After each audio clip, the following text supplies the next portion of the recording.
They called her the Ghost of Coronado, a woman who could disappear into shadows and reappear behind enemy lines before anyone knew she was there. For 12 years, Sarah Mitchell had been the military's best-kept secret, a female operative who had completed missions that seasoned male SEALs couldn't handle. But now, standing in a remote warehouse with 30 heavily armed mercenaries closing in, she was about to prove that legends aren't born from stories. They're forged in moments when death is the only alternative to victory. What happened in those next 60 seconds would either cement her reputation forever or become the final chapter of a warrior who refused to surrender. The men surrounding her had no idea they weren't hunting prey. They had just cornered the most dangerous predator on the planet. Sarah Mitchell had always known she was different. Not in the way most people discovered their uniqueness through hobbies or talents, but in the way a wolf knows it belongs in the wild rather than behind a fence. Growing up in a small coastal town in Maine, she had spent her childhood scaling cliffs that terrified grown men and diving into waters so cold that others needed wetsuits just to survive. Her father, a retired Marine who had lost his leg in Vietnam, watched his daughter with a mixture of pride and concern that only a warrior could understand. When Sarah turned 18, she didn't head to college like her classmates. Instead, she walked into the local military recruitment office and told the bewildered sergeant that she wanted to join the Navy SEALs. The man behind the desk nearly choked on his coffee. Women weren't even allowed in combat roles at that time, let alone the most elite special forces unit in the military. But something in Sarah's steel-gray eyes made him take her seriously enough to make a phone call. That phone call changed everything. Within a week, Sarah found herself at a classified facility in Virginia, undergoing tests that would have broken most men. The program was experimental, designed to identify and train individuals with exceptional capabilities for missions that required more than just physical strength. Sarah excelled in ways that surprised even the program's creators.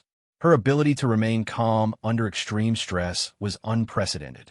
During one test, she was placed in a sensory deprivation chamber for 72 hours, while psychological warfare techniques were employed to break her mental state. When they finally opened the chamber, they found her meditating peacefully. The psychological evaluation revealed something remarkable. Sarah possessed what military psychologists termed adaptive combat intelligence, an ability to rapidly assess and respond to changing tactical situations with almost supernatural accuracy. During combat simulations, she consistently outperformed candidates who had been training for years. Her instructors began to whisper about her in the hallways, calling her a once-in-a-generation find. After 18 months of training that would have killed most people, Sarah graduated from the program with the highest scores ever recorded. But her real education was just beginning. She was assigned to a black operations unit that officially didn't exist, working missions in places that weren't on any map. Her first assignment was in Somalia, where she was tasked with extracting a captured intelligence officer from a heavily fortified compound. The mission briefing was grim. 3 previous rescue attempts had failed, resulting in the deaths of 15 elite soldiers. The compound was a fortress surrounded by minefields and guarded by over 100 armed militants. Traditional assault tactics had proven useless. Sarah studied the intelligence reports for hours before proposing something that made her commanding officers question her sanity. She would go in alone. The night of the operation, Sarah approached the compound using techniques she had learned not from military manuals, but from her childhood spent moving through the Maine wilderness. She moved like smoke, utilizing every shadow and sound to mask her approach. The guards never saw her coming. One by one, she neutralized sentries with a silence that bordered on the supernatural. By the time she reached the building where the prisoner was held, she had already eliminated 12 guards without raising an alarm. Inside the building, Sarah encountered something that would define her career. The captured officer was barely alive, having been tortured for weeks. But he wasn't alone in his cell. 3 other prisoners, all civilians who had been taken hostage, were chained nearby. The mission parameters called for extracting only the officer, but Sarah made a decision that would become her trademark. She was leaving with everyone, or she wasn't leaving at all. The extraction became a running battle through the compound. Sarah, carrying the wounded officer and leading 3 terrified civilians, fought her way through corridors filled with armed enemies. She moved with a fluid grace that seemed to defy the laws of physics, appearing and disappearing like a phantom. Her marksmanship was perfect, her tactical decisions flawless. By the time backup arrived, she had successfully extracted all 4 prisoners and eliminated 37 enemies without sustaining a single injury herself. The after-action report was classified at the highest levels. Sarah Mitchell had just completed what military analysts later described as operationally impossible. Word of her success spread through the special operations community like wildfire. Requests for her assignment began flooding in from various agencies and military units. Everyone wanted the woman who could accomplish the impossible. Over the next 5 years, Sarah completed 47 missions in 17 countries. Each assignment seemed designed to be unsurvivable, yet she returned from every one successful. She rescued hostages from terrorist compounds in Syria, eliminated high-value targets in Afghanistan, and conducted reconnaissance missions in North Korea that provided intelligence crucial to national security. Her success rate was 100%, something that had never been achieved in the history of special operations. But success came with a price. Sarah began to notice changes in herself that went beyond the physical scars of combat. She found it increasingly difficult to relate to people outside the military environment. Civilian life seemed foreign and meaningless. The intensity of combat had become her natural state, and everything else felt like pretending to be someone she wasn't. During a rare period of leave, Sarah visited her hometown in Maine. Walking through the streets where she had grown up, she felt like a stranger in her own memories. Old friends didn't know how to talk to her, and she didn't know how to talk to them. The girl who had climbed cliffs for fun had become a woman who eliminated human targets with clinical precision. The transformation was so complete that sometimes she wondered if the person she had been before the military had ever really existed. Her father, now in his 70s and confined to a wheelchair, saw the change in his daughter immediately. During a quiet dinner at the family home, he studied her face with eyes that had seen too much war. Finally, he spoke with the blunt honesty that only a parent could offer. "You've become something else, haven't you?" he asked quietly. "Something that can't come home." Sarah met his gaze, and for the first time in years, she felt vulnerable. Her father was right. She had become something that existed only in the shadows between missions. Home wasn't a place anymore. It was a state of mind she could no longer access. That night, Sarah made a decision that would alter the course of her life. She requested reassignment to the most dangerous and classified unit in the military, a group so secret that it didn't have an official name. The men who ran it simply called it the program. It was designed for operatives who had gone beyond normal human limitations, individuals who could function in environments where traditional soldiers would perish. The program's missions were different from anything Sarah had experienced. These weren't just military operations. They were assignments that touched on matters of international security at the highest levels. The targets were often other highly trained operatives, people who possessed skills similar to her own. For the first time in her career, Sarah would be facing opponents who might actually pose a challenge. Her first mission with the program took place in a city that couldn't be named, pursuing a target whose identity was classified, even from her. All she knew was that this individual had been responsible for the deaths of several American operatives and possessed training that made him extremely dangerous. The operation would require her to infiltrate a network of international criminals and assassins, people who would kill her without hesitation if her cover was blown. Sarah spent 3 months establishing her cover identity, becoming someone else so completely that she sometimes forgot who she really was. She attended parties with arms dealers, shared drinks with mercenaries, and gathered intelligence from people who traded in death for profit. Every day was a performance that could end in her execution if she made a single mistake. When she finally identified her target, Sarah discovered something that shook her confidence for the first time in years. The man she had been sent to eliminate was someone she recognized from her training days, a fellow operative who had supposedly died in a mission 2 years earlier. He was not only alive, but had apparently gone rogue, selling his skills to the highest bidder. The confrontation took place in a warehouse on the outskirts of the unnamed city. Sarah approached the meeting under the pretense of offering her services to his organization. But when she walked into that warehouse, she found herself facing not just her former colleague, but an entire network of rogue operatives who had somehow discovered her true identity. Standing in the center of the warehouse, surrounded by 20 armed men who had been trained to kill people exactly like her, Sarah felt something she hadn't experienced since her first mission: genuine fear. But beneath that fear was something else, something that had been forged through years of impossible victories and unsurvivable situations. She smiled. The men surrounding her mistook her expression for surrender, but they were about to learn something that would haunt the survivors for the rest of their lives. Sarah Mitchell hadn't just been trained to fight impossible odds. She had been transformed by them. In moments of supreme danger, when death seemed certain, she became something more than human. As the first shots rang out in the warehouse, Sarah moved with a speed and precision that seemed to defy reality itself. The battle that followed would become legend among those who survived to tell about it. But for Sarah, it was simply another day at the office, another impossible mission that she would complete because failure had never been an option in her vocabulary. The warehouse fell silent except for the sound of her footsteps as she walked among the bodies of her enemies. But this victory would prove to be only the beginning of something much larger and more dangerous than she could have imagined.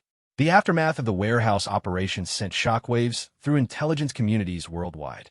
Sarah had eliminated an entire cell of rogue operatives single-handedly, but the implications of what she discovered went far beyond a simple cleanup mission. Among the documents recovered from the scene were detailed files on active military personnel, classified mission parameters, and, most disturbing of all, a complete dossier on Sarah herself. Someone with access to the highest levels of military intelligence was feeding information to enemy agents. The program had been compromised from within, and Sarah Mitchell had become the primary target of an organization that seemed to know her every move before she made it. General Marcus Kane, the enigmatic figure who oversaw the program, called Sarah to a meeting at a secure facility buried deep beneath the Pentagon. Kane was a man whose reputation preceded him into every room he entered. Veterans spoke of him in hushed tones, describing operations that had shaped international relations for decades. When Kane spoke, presidents listened. The meeting room was stark and windowless, illuminated only by harsh fluorescent lights that cast deep shadows across Kane's weathered face. He slid a classified folder across the metal table, and Sarah felt her blood chill as she recognized her own photograph on the cover. "You've made enemies in very high places," Kane said without preamble. "The warehouse operation wasn't random. It was a trap specifically designed for you. The fact that you survived it has only made them more determined to eliminate you." Sarah opened the folder and found herself looking at intelligence reports that detailed her movements for the past 6 months. Every mission, every safe house, every contact had been documented with disturbing accuracy. But what made her hands tremble was the notation at the bottom of each report: "Approved for termination by committee authorization." "Committee?" Sarah asked, though she already feared the answer. Kane's expression darkened. "A shadow organization within our own government. They call themselves the Oversight Committee, and they believe that operatives like you have become too dangerous to exist. They've decided that the program has created weapons they can no longer control." The implications hit Sarah like a physical blow.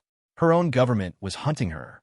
The mission she had completed in service to her country had apparently convinced some people that she posed a threat to national security. It was a betrayal so profound that she struggled to process it. "There are others like me being targeted," Sarah realized. Kane nodded grimly. 7 operatives from the program have died in the past 6 months. All of them were eliminated by people who knew their capabilities, their techniques, their weaknesses.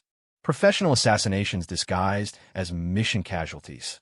Sarah studied the files more carefully, recognizing names and faces of people she had trained with, fought alongside, trusted with her life. Marcus Chun, killed during what was supposed to be a routine reconnaissance mission in Eastern Europe.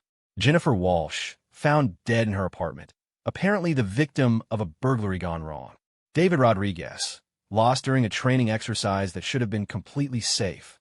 Each death had been explained away with plausible cover stories, but taken together, they painted a picture of systematic elimination. Someone was methodically removing the most effective operatives in the American military, and they were using insider knowledge to make it happen. "Why are they doing this?" Sarah asked, though part of her already understood. "Fear," Kane replied simply.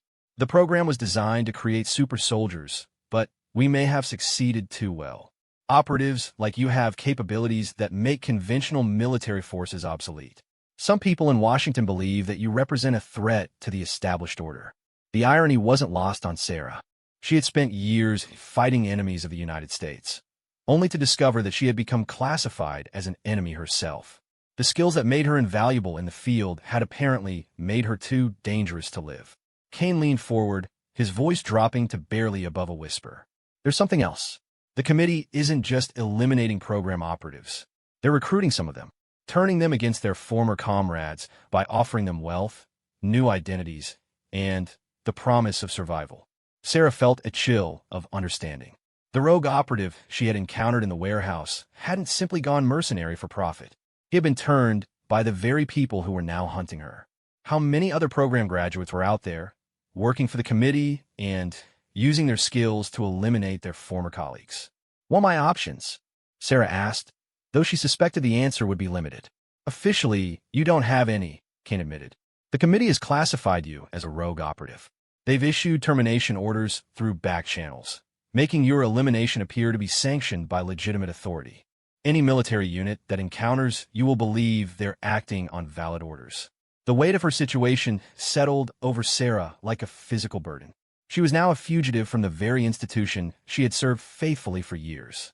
Every contact she had made, every relationship she had built, every safe haven she knew was now potentially compromised. She was completely alone in a world where nearly everyone with the skills to find her also had orders to kill her. But Kane wasn't finished. Unofficially, however, you have one option. There are others in the program who refuse to accept what's happening. A small group of operatives and support personnel who believe the committee has gone too far. We're forming an underground resistance. You're asking me to go to war against my own government, Sarah said quietly. I'm asking you to fight for the principles that government is supposed to represent, Kane corrected.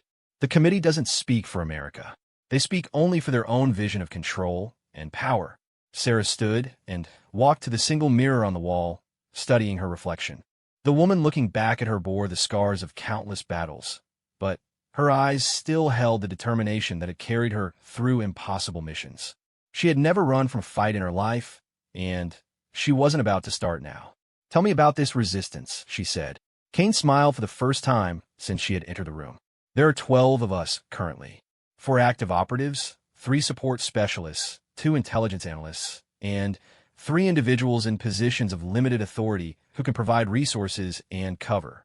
We operate completely outside official channels, using methods and resources that can't be traced back to any government agency. The plan Kane outlined was ambitious and extremely dangerous. The resistance would work to identify committee members, expose their operations, and protect remaining program operatives from assassination. Her military career, as officially recorded, was over. But her real mission was just beginning. She drove to a small apartment in Virginia that served as one of several safe houses maintained by the resistance. The location was known only to Kane and 2 other people, making it as secure as any place could be in her current situation.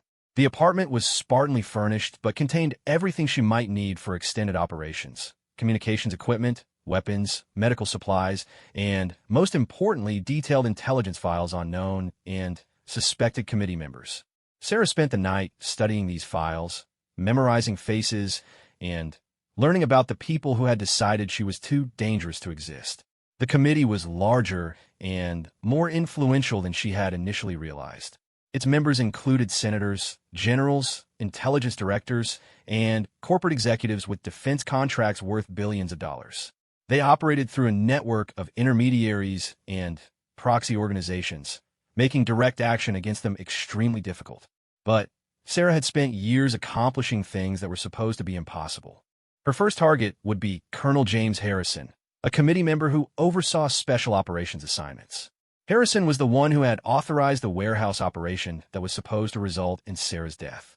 More importantly, he was scheduled to attend a private meeting with defense contractors in 3 days, providing an opportunity for Sarah to gather intelligence about committee operations. Preparing for the mission required Sarah to once again become someone else entirely. She spent hours studying the background of Dr. Rebecca Stone, a defense analyst whose credentials would give her access to the meeting.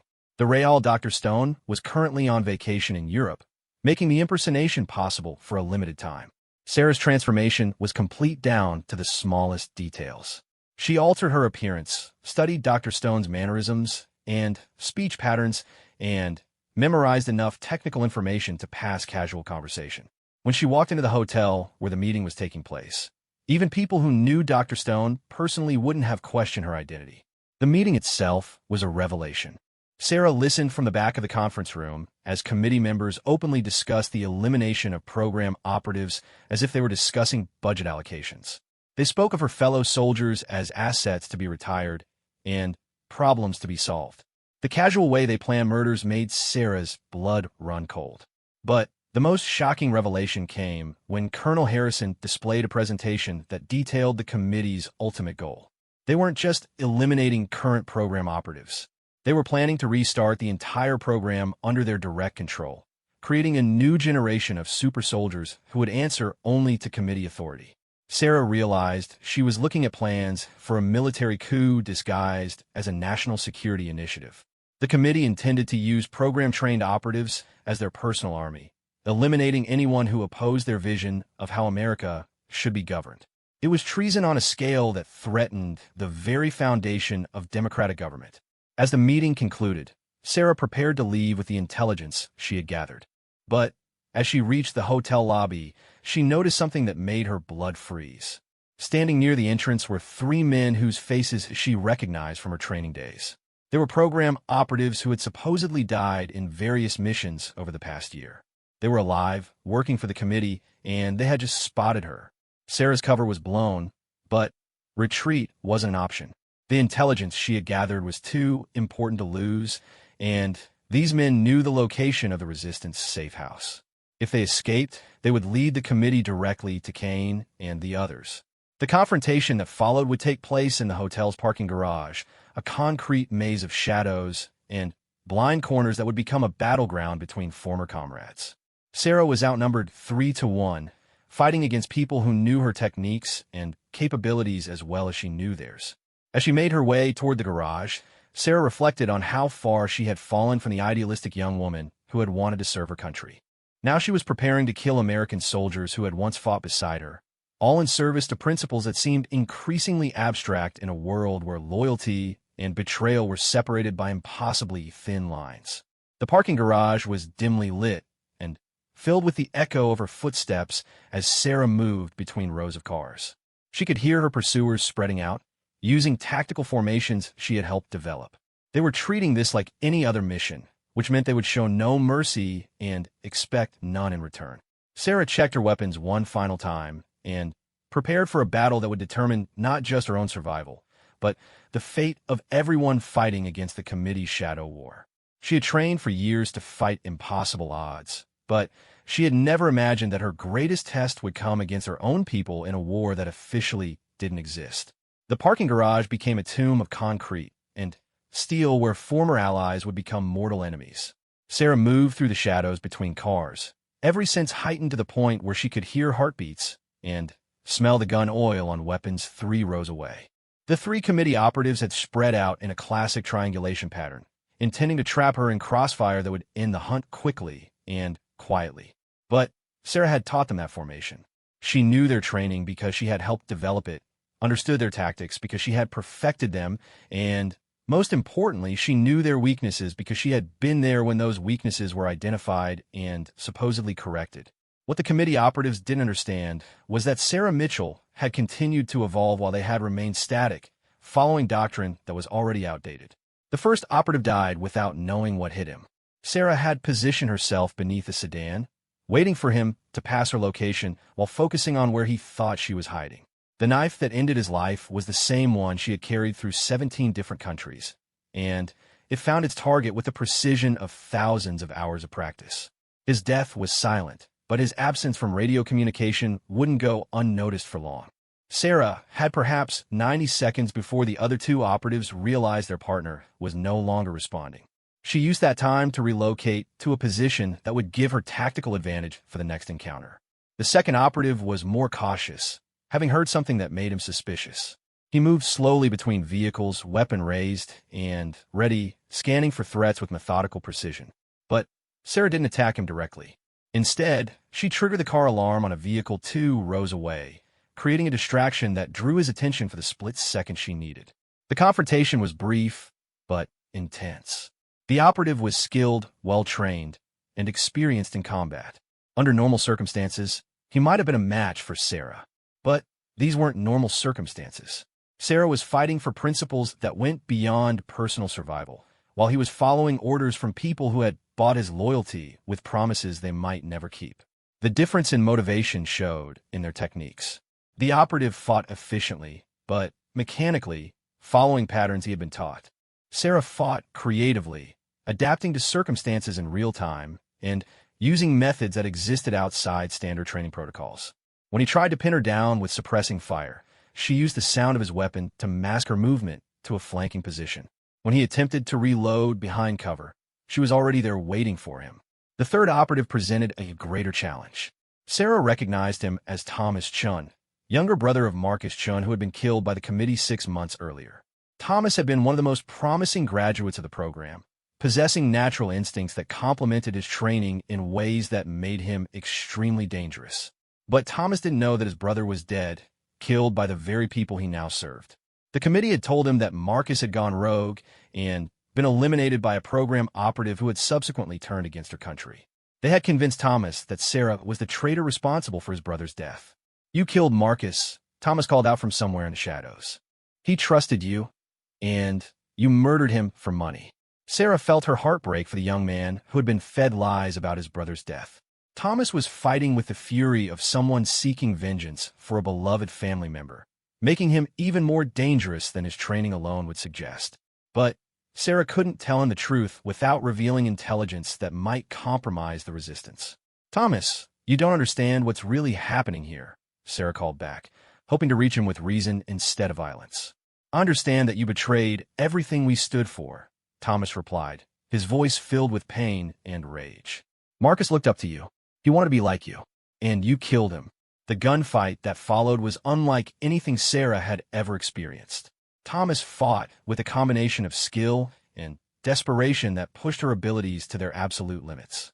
He seemed to anticipate her moves, counter her tactics, and match her shot for shot with accuracy that bordered on the supernatural. But desperation, while it could enhance certain capabilities, also created vulnerabilities. Thomas was fighting emotionally, letting his grief and anger influence his tactical decisions. Sarah, despite her own emotional turmoil at having to fight someone she had considered family, maintained the cold precision that had kept her alive through countless missions. The decisive moment came when Thomas tried to rush her position, hoping to end the fight with close-quarters combat where his superior size and strength might give him an advantage.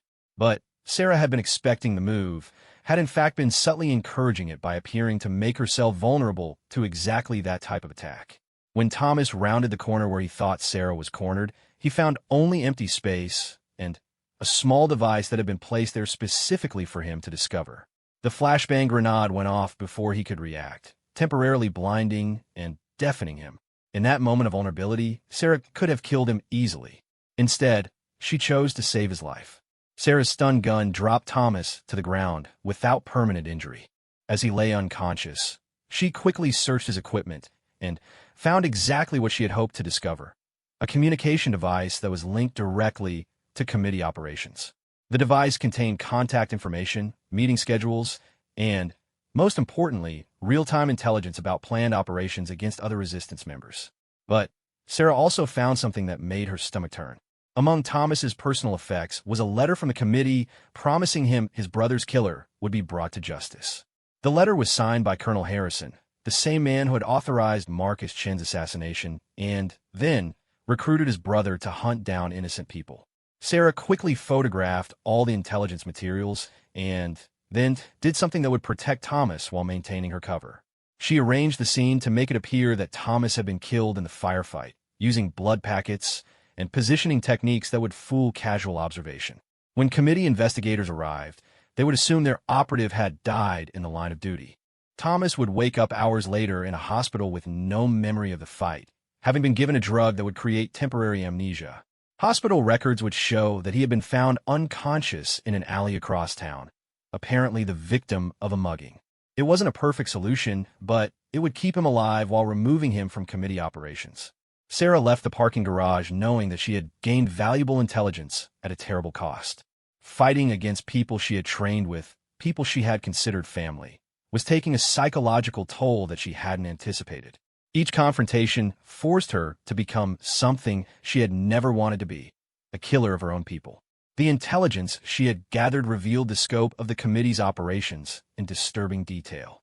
They had operatives in 12 different countries, resources that included everything from satellite surveillance to private military contractors, and, most alarming of all, political influence that reached into the highest levels of government.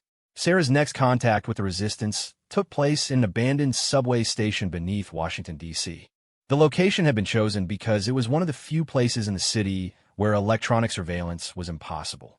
Kane and 2 other resistance members were waiting for her in the darkness, their faces illuminated only by the glow of battery-powered equipment. "The committee is larger than we thought," Sarah reported, sharing the intelligence she had gathered. "They have resources we can't match and political protection that makes direct confrontation impossible." Kane studied the information with the expression of a man who had suspected the worst and had those suspicions confirmed. "How long do we have before they find us?" "Maybe weeks," Sarah admitted. "They know we exist, and they're actively hunting us. It's only a matter of time before someone makes a mistake that gives away our locations." The third resistance member, a woman named Dr. Lisa Park, who had helped design the program's psychological evaluation protocols, spoke up with a suggestion that surprised everyone present. "Maybe it's time to stop running and start exposing them publicly." Kane shook his head immediately. "We don't have proof that would stand up in court, and any media outlet we approach would be compromised before the story could air. The committee has too much influence for conventional exposure to work." But Sarah was thinking about Dr. Park's suggestion from a different angle. What if we didn't try to expose them to the media? What if we exposed them to their own people? She outlined a plan that was so audacious that it made their previous operations look conservative by comparison. Instead of trying to fight the committee directly, they would use the committee's own methods against them. They would infiltrate committee operations, gather evidence of wrongdoing, and present that evidence to committee members who might not fully understand what they had become involved in. The plan would require Sarah to do something that went against every instinct she possessed. She would have to allow herself to be captured by the committee. Only by getting inside their security perimeter could she access the kind of evidence that would be impossible to deny or dismiss. Kane was horrified by the suggestion. "It's suicide. They'll torture you for information about the resistance, and then they'll kill you.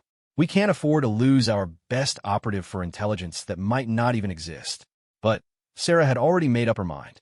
She could see the logic of her own plan, even if others couldn't. The committee believed they had her on the run, desperate and alone. They would want to capture her alive for interrogation, which would give her a window of opportunity to gather evidence from inside their operations. "I need you to trust me," Sarah told Kane. "I've never failed a mission, and I don't intend to start now." The preparation for Sarah's capture took 2 weeks and involved creating a scenario where her apprehension would seem natural to committee operatives. She would allow herself to be tracked to a location where capture was possible, putting up enough resistance to maintain credibility while ensuring that she could be taken alive. The location chosen was a warehouse district in Baltimore, where Sarah could stage a final stand that would appear desperate, but not suicidal. The resistance planted evidence that would make it seem like Sarah was planning to steal a ship and escape the country, a plausible motivation that would encourage the committee to capture rather than kill her. On the night of the operation, Sarah entered the warehouse knowing that she might never leave it alive. But she also knew that her sacrifice might be the only way to save the other members of the resistance and expose the committee's operations to people who still believed in the principles America was supposed to represent. As committee operatives surrounded the building, Sarah made her final preparations for what would either be her greatest mission or her last one. She had always known that her service to her country might require her to make the ultimate sacrifice, but she had never imagined that sacrifice would come in a war against her own government. The warehouse fell silent, except for the sound of boots on concrete as armed figures moved into position. Sarah checked her weapons one final time and prepared to stage the performance of her life, knowing that a single mistake would mean death not just for her, but for everyone who still believed that America could be better than the people who currently claim to lead it. Outside, committee forces were taking their positions for what they believed would be the final capture of the woman they called their most dangerous enemy. But Sarah Mitchell had spent her entire career exceeding expectations and accomplishing the impossible. Even in apparent defeat, she had one more victory left in her. The committee's assault on the warehouse began at exactly midnight, a coordinated attack that demonstrated military precision and overwhelming force. 30 operatives surrounded the building, while helicopter support provided thermal imaging and communications coordination. To outside observers, it appeared that the fugitive Sarah Mitchell was finally trapped with nowhere to run. But appearances could be deceiving, especially when Sarah Mitchell was involved. The first wave of operatives breached the warehouse, expecting fierce resistance, and found instead a carefully orchestrated performance. Sarah defended her position with just enough skill to maintain credibility while allowing herself to be gradually cornered. Every retreat was calculated, every defensive position chosen to slowly funnel her toward a predetermined capture point. The committee forces, despite their superior numbers and equipment, treated the operation with appropriate caution. They had read Sarah's file, knew her capabilities, and understood that underestimating her would be fatal. What they didn't understand was that they were participating in an elaborate deception designed to get Sarah exactly where she wanted to be.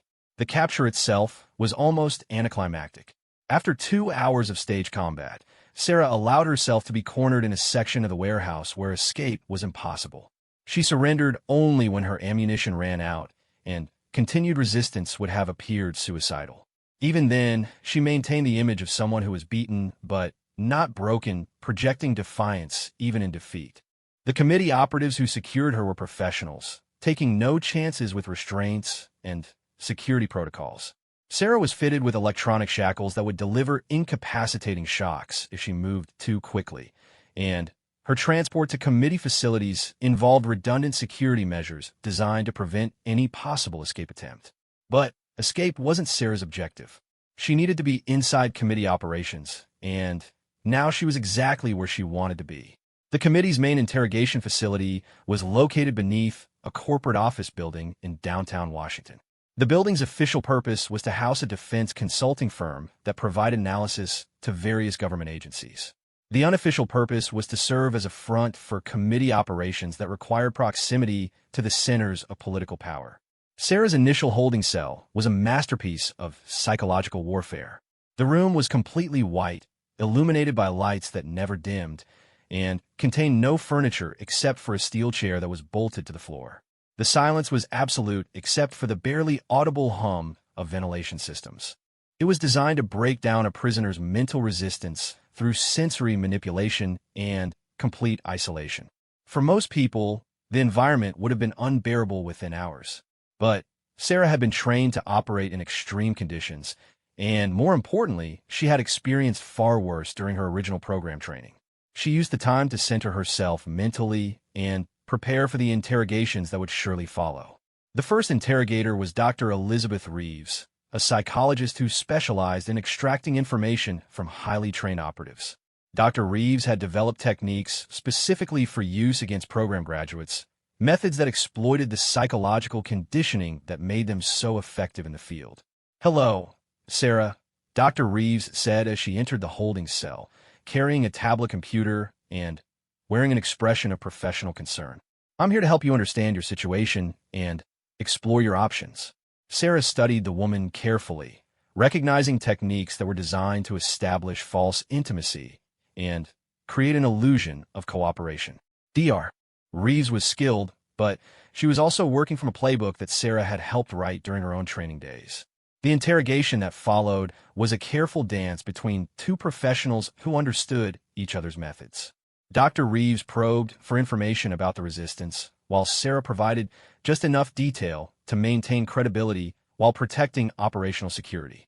It was a performance that required tremendous concentration, as a single mistake could expose the people she was trying to protect. But Sarah wasn't just defending against interrogation. She was gathering intelligence of her own.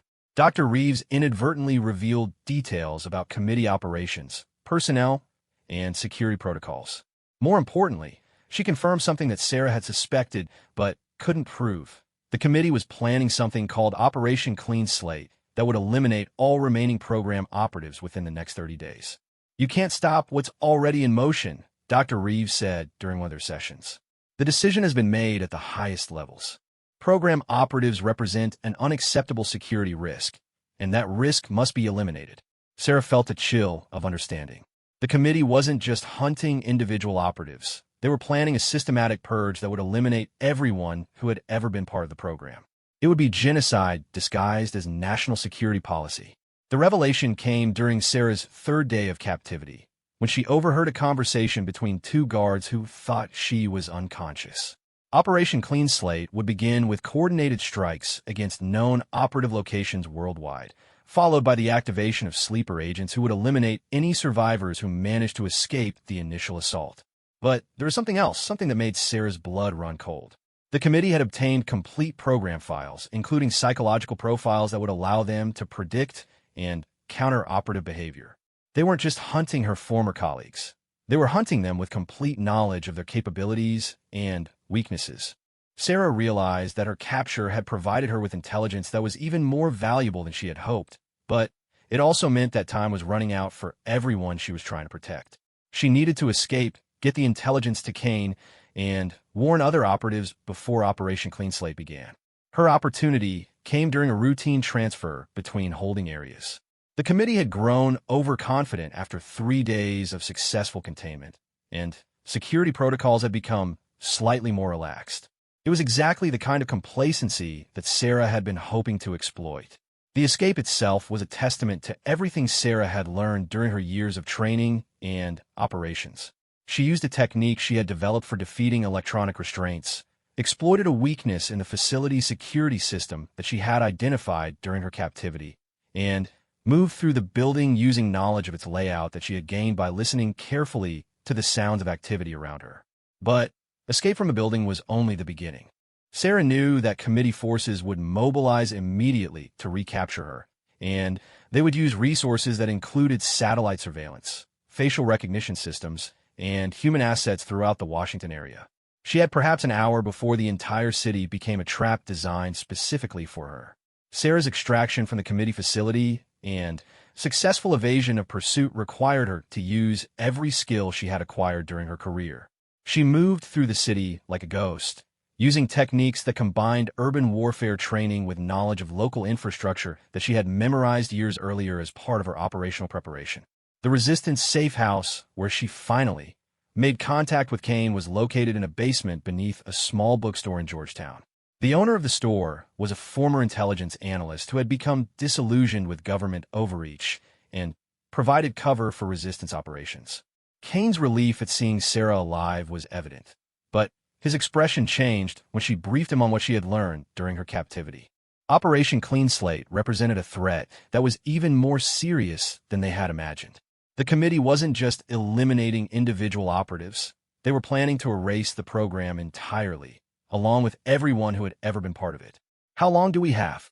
Kane asked, though his expression suggested he already feared the answer. "Maybe a week," Sarah replied. "They're coordinating strikes against targets in 7 countries, and they have intelligence that will make those strikes extremely effective. Most of our people won't even know they're being hunted until it's too late." The Resistance had resources to warn perhaps a dozen operatives, but there were over 100 program graduates still alive and active around the world. Saving everyone would be impossible, but Sarah refused to accept that most of her former colleagues would die simply because the committee had decided they were inconvenient. "We need to do more than warn people," Sarah said. "We need to stop Operation Clean Slate entirely." Kane studied her with an expression that mixed admiration with concern. "What are you thinking?" Sarah outlined a plan that was even more audacious than her previous infiltration of committee operations.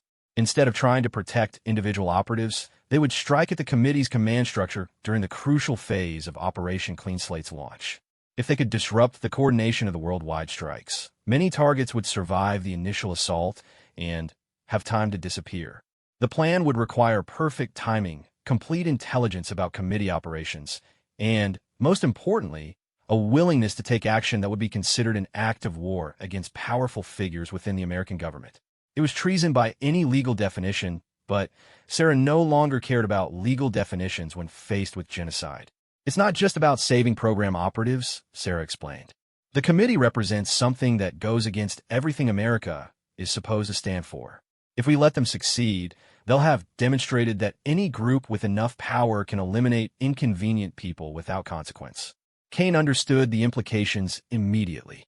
The committee's success would set a precedent that could be used against any group that powerful interests decided to classify as dangerous. Today, it was program operatives, but tomorrow it could be journalists, activists, or political opponents. "Tell me what you need," Kane said, and Sarah knew she had his complete support for whatever she was planning. The preparation for what would become known as the Committee War took 72 hours and involved mobilizing every resource the resistance could access. Sarah would lead a direct assault on the committee's command center while other teams struck at communication nodes and computer systems that coordinated Operation Clean Slate. It would be a battle fought in the shadows of Washington, D.C., between people who officially didn't exist over principles that had been reduced to classified documents and committee discussions. But for Sarah, it would also be the culmination of everything she had trained for since the day she first walked into a military recruitment office. As she made final preparations for an operation that would either save hundreds of lives or result in her own death, Sarah reflected on how far she had traveled from a young woman who had wanted to serve her country. She was still serving that country, but now she understood that sometimes protecting American principles meant fighting against people who claimed to speak for America. The committee had made one crucial mistake in their assessment of Sarah Mitchell. They believed that she was fighting for her own survival, when in reality, she was fighting for something much more dangerous. The idea that some principles were worth dying for, and that power without accountability was the enemy of everything free people held sacred. Operation Clean Slate would begin in 18 hours, but Sarah Mitchell had her own operation to launch first. The assault on the committee's command center began at 4 in the morning, when Washington, D.C. was at its quietest and security personnel were at their lowest level of alertness. Sarah and her team of resistance operatives moved through the city like shadows, using routes that avoided all known surveillance points, while carrying equipment that could either save hundreds of lives or destroy the careers of everyone involved. The committee's primary operations facility was located in the basement levels of a building that officially housed the offices of several consulting firms with government contracts. The real business conducted in those basement levels involved coordination of assassination operations, manipulation of intelligence reports, and the systematic elimination of people who had been classified as threats to committee authority. Sarah's team consisted of 4 people: herself, Kane, Dr. Park, and a former program operative named Michael Torres who had joined the resistance after discovering that his own elimination had been scheduled for the following week. Each team member had specific responsibilities that were crucial to the mission's success, and failure by any individual would result in disaster for everyone. The building's security system was state-of-the-art, designed to prevent exactly the kind of infiltration that Sarah was attempting. But security systems were created by human beings, and human beings made assumptions about what threats they needed to defend against. The committee had prepared for conventional attacks by foreign agents or domestic terrorists, but they hadn't prepared for an assault by people who understood their methods and psychology better than they understood themselves. Sarah's infiltration began with an approach that exploited the one weakness that even the most sophisticated security couldn't defend against: human nature. Instead of trying to break through the building's defenses, she simply walked through the front door during a shift change, wearing the uniform of a cleaning service that had contracts with several government facilities. The disguise was perfect down to identification cards that would pass casual inspection and knowledge of cleaning procedures that came from weeks of surveillance. Sarah moved through the building's public areas with the invisibility that came from being exactly where people expected to see someone like her, doing exactly what they expected her to be doing. But reaching the basement levels required more than disguise and camouflage. Sarah had to access secure elevators that required biometric identification, pass through checkpoints monitored by armed guards, and navigate corridors that were under constant video surveillance. Each obstacle required techniques that pushed her abilities to their absolute limits. The biometric scanner was defeated using technology that the resistance had acquired from sources that couldn't be officially acknowledged. Sarah pressed a synthetic fingerprint against the scanner while a small device attached to her wrist broadcast the electromagnetic signature of an authorized user's identification chip. The combination fooled security systems that were supposed to be unbreakable. The armed guards presented a more complex challenge, one that required Sarah to become someone else entirely for a crucial few minutes. She approached their checkpoint carrying papers that identified her as a federal inspector conducting a surprise audit of security procedures. Her confidence and knowledge of protocols convinced the guards to escort her personally through areas she could never have accessed on her own. By the time Sarah reached the committee's command center, she had been inside the building for 2 hours without triggering a single alarm. But the most dangerous part of her mission was just beginning. Inside the command center were people who would recognize her instantly, and her presence would expose not just her own location, but the existence of the entire resistance. The command center itself was a technological marvel, containing computer systems that could coordinate operations across 7 countries while monitoring communications from intelligence agencies worldwide. The room hummed with the quiet energy of dozens of workstations where analysts tracked targets, planned operations, and prepared the final details for Operation Clean Slate. Sarah positioned herself in a maintenance corridor above the command center, using ventilation shafts to move into position for surveillance of committee operations. What she witnessed in those crucial minutes would haunt her for the rest of her life. The people below weren't discussing the elimination of dangerous criminals or foreign agents. They were planning the murders of American soldiers who had served their country with honor and distinction. Colonel Harrison stood before a large display screen that showed photographs of program operatives around the world. As he spoke, red X marks appeared over faces that Sarah recognized as friends and colleagues. Each X represented a human life that would be ended within the next 12 hours. People who had no idea they were being hunted by their own government. Phase 1 targets are confirmed, and teams are in position, Harrison announced to the room. Elimination operations will commence simultaneously at 1800 hours local time in each operational zone. Phase 2 cleanup will begin immediately afterward to handle any survivors or complications. Sarah felt her blood freeze as she realized the scope of what she was witnessing. Operation Clean Slate wasn't just targeting active operatives. The Phase 2 operations would eliminate family members, support personnel, and anyone else who might have knowledge of program activities. It was genocide disguised as national security policy, conducted by people who believed they had the authority to decide who deserved to live or die. But Sarah hadn't come just to gather intelligence. Hidden throughout the building, Kane and the other resistance members were preparing to strike at the committee's ability to coordinate their operations. At exactly 6 in the morning, they would simultaneously disable communication systems, destroy computer networks, and eliminate key personnel who were essential to Operation Clean Slate's success. Sarah's role was to ensure that the committee's command personnel were neutralized during the crucial window when their coordination would be most important. She had studied the layout of the command center, identified the individuals whose elimination would create maximum disruption, and planned an assault that would appear to be the work of foreign agents rather than domestic resistance. The attack began with Sarah dropping through a ceiling panel directly into the center of the command room. Her appearance was so sudden and unexpected that several seconds passed before anyone reacted to her presence. In those crucial seconds, Sarah moved with the fluid precision that had made her legendary among program operatives. The first committee personnel to die never had time to understand what was happening. Sarah's weapons were silenced, her movements too fast for effective response, her targeting so precise that each shot eliminated someone whose death would cripple specific aspects of Operation Clean Slate.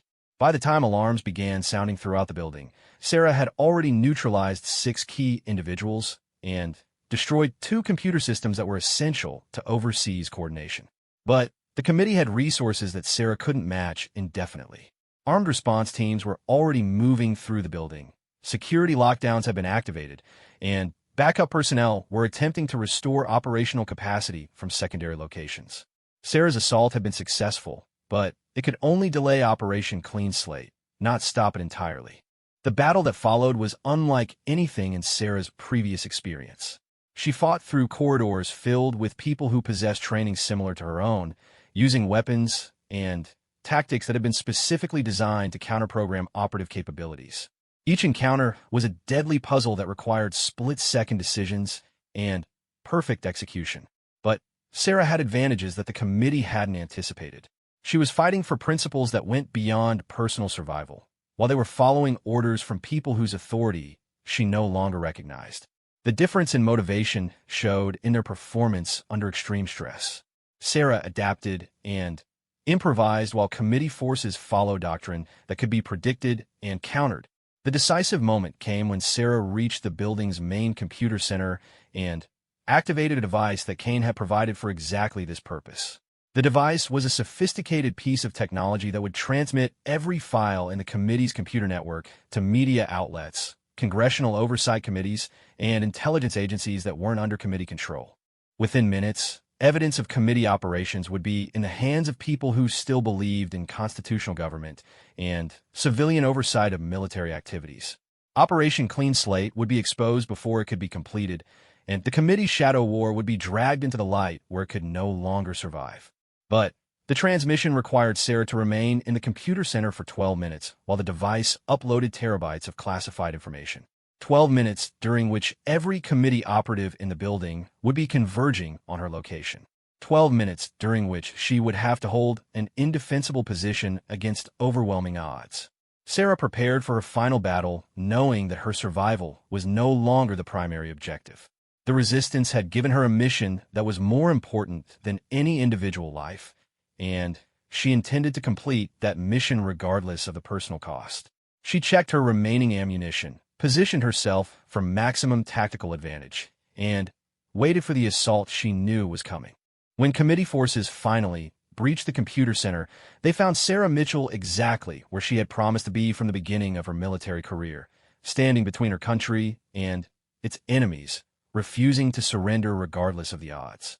The firefight that followed would become legend among the survivors, a battle between one woman and an army that demonstrated what program training could accomplish when applied by someone who truly understood what they were fighting for. The battle raged for exactly 12 minutes, until the computer finished its transmission and Sarah's device confirmed that Operation Clean Slate secrets were now in the hands of people who would ensure they reached the public. In those 12 minutes, Sarah eliminated 17 committee operatives while sustaining wounds that should have been fatal multiple times over.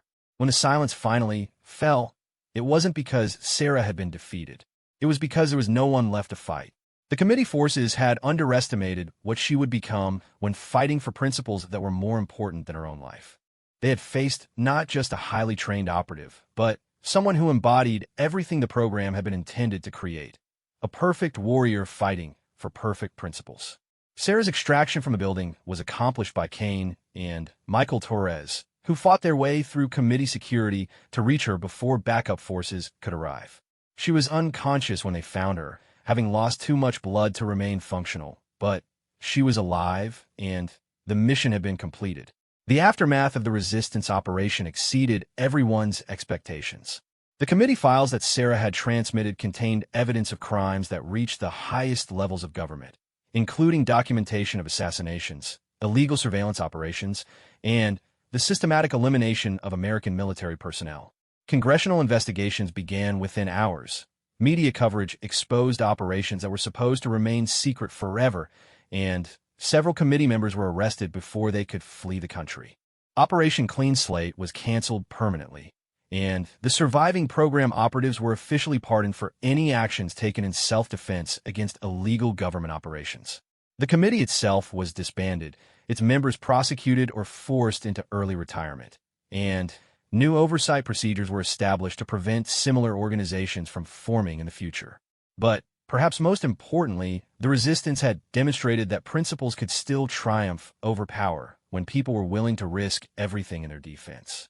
The shadow war had been fought and won by individuals who refused to accept that authority without accountability was an inevitable part of modern government. Sarah Mitchell recovered from her injuries and returned to active duty, but in a role that was very different from her previous assignments. She became an instructor for a new version of the program, one that emphasized ethical considerations and civilian oversight as much as tactical capabilities. Her students learned not just how to fight impossible odds, but how to recognize when those odds were worth fighting. The woman who had been hunted by her own government became a symbol of what military service could accomplish when guided by principles that went beyond simple obedience. She had proven that the most dangerous enemy of unlimited power was someone who understood that some things were worth dying for, and that true patriotism sometimes meant fighting against people who claimed to speak for your country. Years later, When people asked Sarah about the shadow war against the committee, she would always give the same answer. I told you I was a master of marine combat. But what I really mastered was understanding what that combat was supposed to accomplish. The battle had been won not through superior firepower or tactical brilliance, but through an understanding that true strength came from fighting for principles that were larger than any individual life. The silence that fell after Sarah's final battle wasn't the silence of defeat, but the silence of victory achieved at a cost that only those who truly understood service could appreciate. It was the silence of someone who had kept faith with principles that others had abandoned, and who had proven that even in the darkest moments, the light of those principles could still illuminate the way forward.